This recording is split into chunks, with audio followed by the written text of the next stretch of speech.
في الزمن اللي احنا عايشين فيه دلوقتي في سؤال مهم قوي كلنا بنسأله. هو ليه الأخلاق اتغيرت؟ ليه بقى في فجوة كبيرة بين اللي اتربينا عليه زمان وبين اللي احنا بنشوفه كل يوم؟ ليه الكلمة الطيبة والداعمة بقت تقيلة والابتسامة بقت نادرة والرحمة بقت اختيار؟ يا ترى هو الزمان فعلا اللي اتغير ولا احنا اللي اتغيرنا؟ ولا الموضوع كله بقى مرتبط بعوامل كتير بنشوفها كل يوم ومبناخدش بالنا منها؟ السلام عليكم ورحمة الله وبركاته. أنا أحمد ودي قناة نبض الحياة.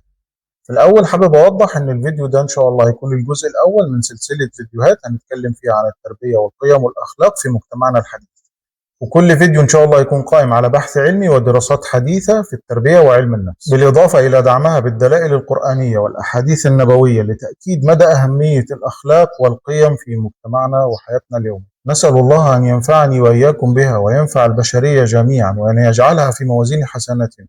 واليوم إن شاء الله نركز على الأخلاق اللي اتغيرت وليه المجتمع وصل للوضع الحالي اللي احنا فيه، رغم ان الاخلاق هي جوهر الدين، وان الله عز وجل قال في عظم الاخلاق وانك لعلى خلق عظيم، تاكيدا لعظمه الاخلاق. والنبي صلى الله عليه وسلم يقول انما بعثت لاتمم مكارم الاخلاق، وفي روايه اخرى صالح الاخلاق.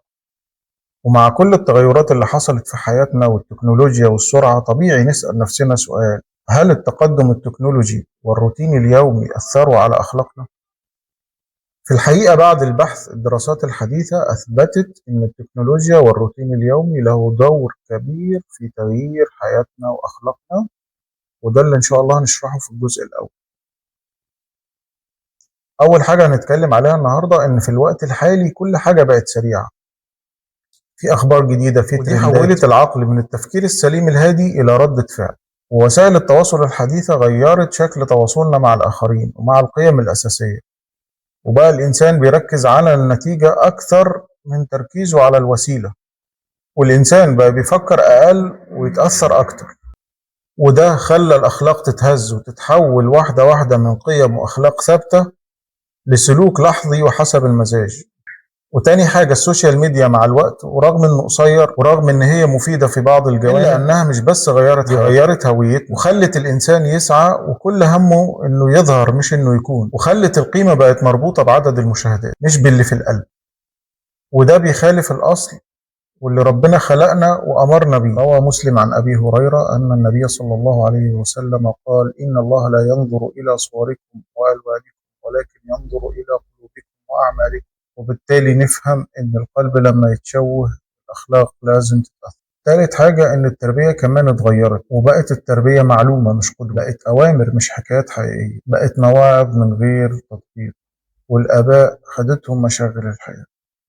زمان كان في وقت للابناء، وكان الاباء والمعلمين يمشوا ويمشونا على الاصول وعلى كلام ربنا.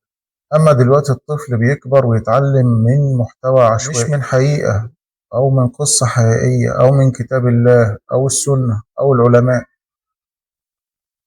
ورابع حاجة إن ضغوط الحياة بقت صعبة، والإنسان لما بيتضغط بيتأثر ويتغير، ولو ما عندوش وعي ويقين وحسن ظن بالله هيدور على النجاة قبل المبادئ. يعني ضغط المعيشة أو الخوف من المستقبل يخلوه يضعف وينسى قول الله عز وجل في الحديث القدسي: أنا عند حسن ظن عبدي بي، إن ظن خيرا فله وإن ظن شرا فله. وينسى كمان قول الرسول صلى الله عليه وسلم أن خير الناس أنفعهم للناس. بس الضعف ده مش معناه استسلام، لكن معناه إن إحنا محتاجين نوعى ونفهم ونرجع نقوي نفسنا من جوه ومن بره. والحاجة الخامسة هي القدوة اللي اتغيرت. كانت القدوة موجودة في العم، في الأب، في الأم، في الخال، في العم، في المعلم، وكانت فعلا القدوة أمثلة عظيمة يحتذى بيها. ودلوقتي بقت ترندات وناس بتتشهر بأي حاجة، مش شرط يكون عنده مبدأ أصلا ولا أخلاق.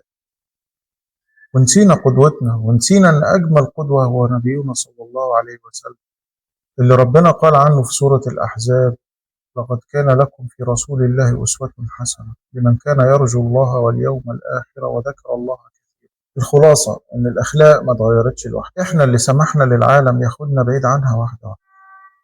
لكن أبشركم أن الرجوع والتغيير سهل، وهو أن كل واحد يبدأ بنفسه.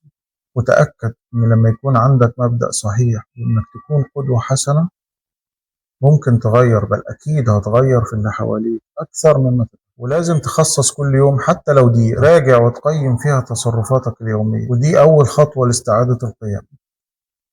ولازم تكون قدوة حسنة للي حواليك وخصوصا أطفالك، ولازم تخصص لهم وقت يومي قدر المستطاع، توجههم بالكلام الطيب وبالفعل الصالح، لأن المجتمع فيه أدوات كتير ممكن تساعد على تغيير القيم والمبادئ وتغيير الأخلاق. وبمجرد أن يبدأ كل فرد في إصلاح نفسه سيتلاحظ التغيير في البيئة، وده معنى قول الله عز وجل: إن الله لا يغير ما بقوم حتى يغيروا ما بأنفسهم. أشوفكم على خير إن شاء الله الحلقة القادمة، والسلام عليكم ورحمة الله وبركاته.